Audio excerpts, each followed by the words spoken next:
नवनाथ भक्तिसार अध्याय 10वा हा अध्याय ज्योतिषाशी संबंधित आहे, ज्यामुळे कुंडलीतील आणि भविष्याबद्दलच्या शंकांचे निरसन होण्यास मदत होते. हा अध्याय वाचल्याने किंवा ऐकल्याने व्यक्तीला ज्योतिषशास्त्राच्या मदतीने भविष्यासाठी योग्य मार्गदर्शन मिळू शकते. ज्योतिषशास्त्रातील गुंतागुंतीच्या समस्या सोडविण्यासाठी या अध्यायाचे पठण उपयुक्त ठरते असे मानले जाते. श्री गणेशाय नमः.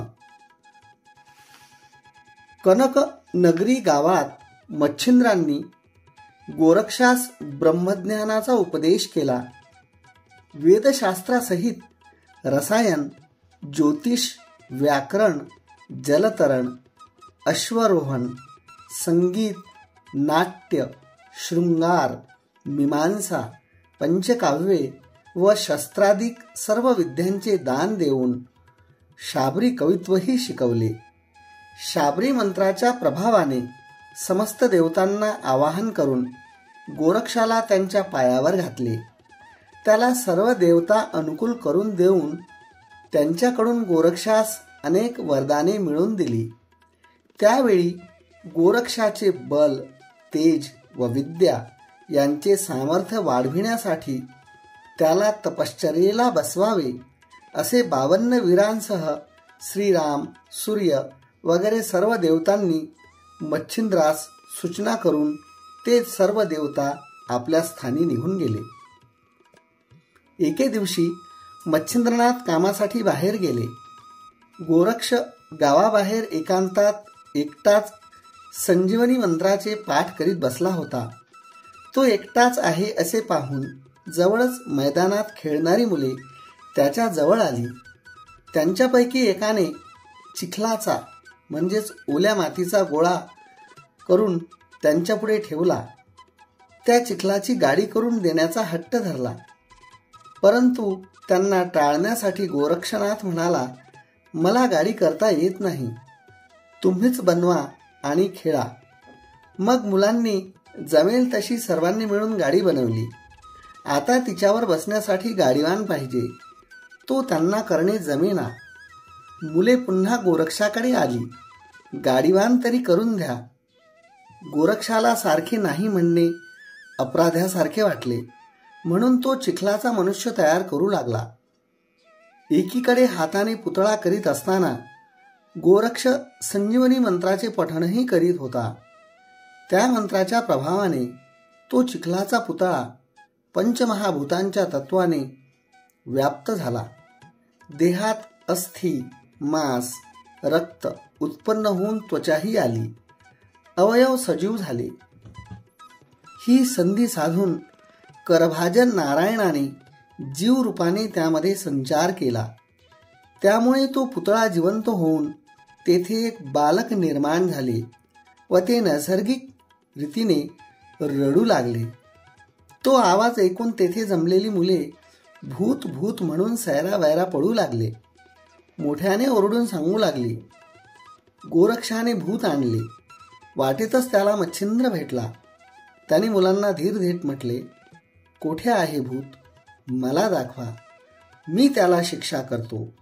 त्यावर मुले म्हणाली, भूत लहान आहे, पण मोठे होईल ना, मोठे झाल्यावर सर्वांना खाईल. परंतु मच्छिंद्राने त्यांची समजूत घालून त्यांच्याकडून त्याचा ठावठिकाणा माहीत करून घेतला. मच्छिंद्र वेगाने तेथे गेला. तेथे त्याला गोरक्ष दिसला नाही.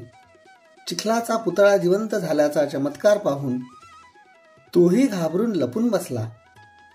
तेथून जवळच जमिनीवर रडत पडलेल्या लहान मुलाला मच्छिंद्राने उचलले. तो करभाजन नारायणाचा अवतार आहे हे ओळखले व त्याला घेऊन तो गोरक्षास हाका मारून शोधू लागला. गुरुची हाक ऐकून गोरक्ष एका घरात लपला होता. तेथून बाहेर आला. हे पाहून मच्छिंद्राने ते बालक फडक्यात गुंडाळून सुरक्षित जागी ठेवले व गोरक्षाजवळ जाऊन त्याला पोटाशी धरून थोपटून धीर दिला व काय घडले ते विचारले. गोरक्षाने सर्व काही सविस्तर सांगितले. तेव्हा मच्छिंद्र म्हणाला, यात भिण्यासारखे काय आहे?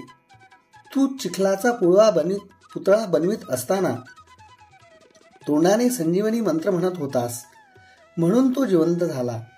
तू जसा गायीच्या शेणाच्या ढिगातून जन्मलास, तसा हा करभाजन नारायण पुतळ्यात प्रवेश करून प्रकट झाला आहे. तो भूत नसून तुझ्या माझ्यासारखा मनुष्य आहे. तू त्याला भिण्याचे कारण नाही. आता माझ्याबरोबर चल. आपण त्याचे नाव गहिनी असे ठेवू. त्याचे पालन पोषण केले पाहिजे.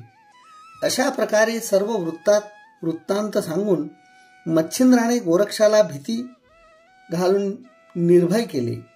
मातीच्या पुतळ्यात एका महातपस्वी ऋषींनी प्रवेश केला हे पाहून गोरक्षाला आनंद झाला. मच्छिंद्र गोरक्षाला घेऊन आश्रमात गेला. दोघेही बालकाजवळ आले. त्याला गायीचे दूध आणून पाजले. धोत्राची झोळी करून त्यात निजवले. मच्छिंद्र मोठ्या प्रेमाने झोके देऊन निजवू लागला.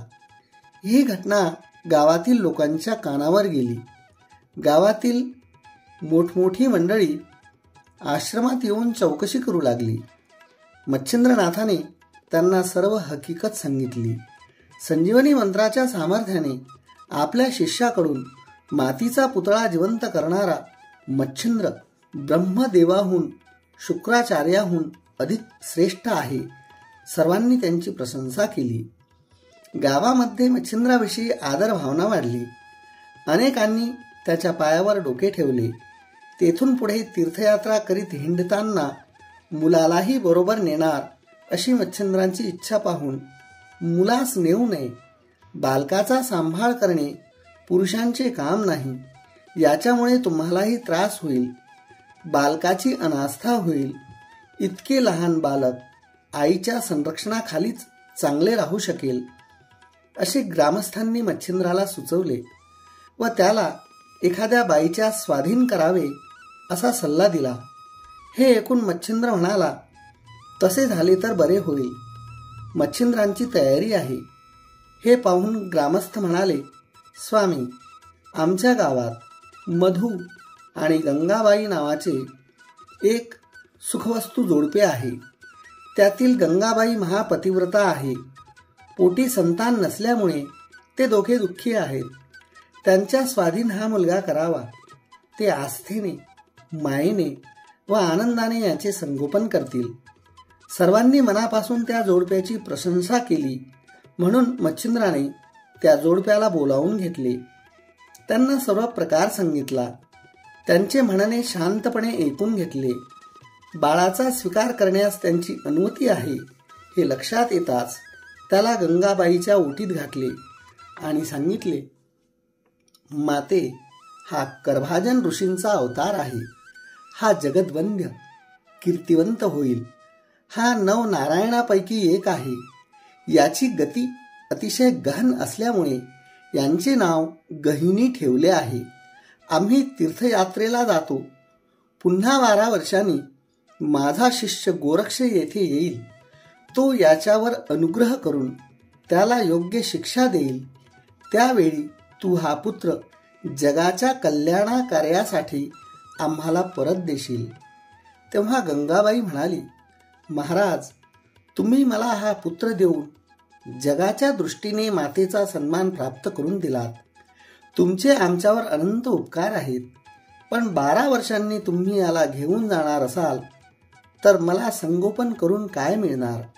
हा मुलगा कायम माझाच राहील असा शब्द द्या, म्हणजे माझी काळजी दूर होईल. मच्छिंद्र म्हणाला, माते, तू काळजी करू नकोस. गहिनी हा तुझाच मुलगा आहे आणि तो तुझाच राहील. आम्ही त्याच्यावर कोणत्याही प्रकारची आशा ठेवीत नाही.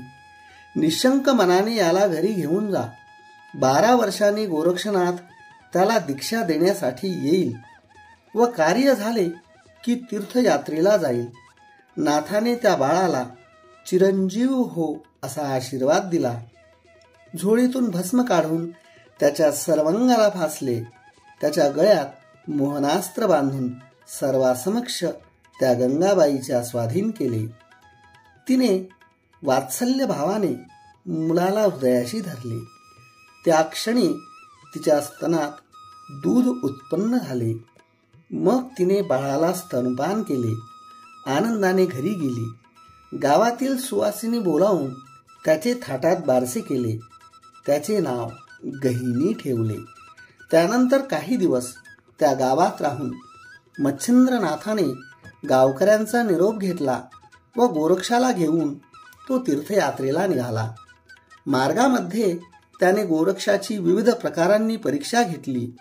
त्यातून तो अजून अज्ञानी चंचल वृत्तीचा आहे हे लक्षात आल्यावर मच्छिंद्रनाथाने त्याची पूर्ण तयारी करून घेण्याच्या हेतूने त्याला तपश्चर्येला बसवण्याचे ठरविले. त्याला बद्रीकेदार स्वामीच्या स्वाधीन करण्यासाठी बद्रीकेदारची वाट दोघे चालू लागले. 10वा अध्याय समाप्त.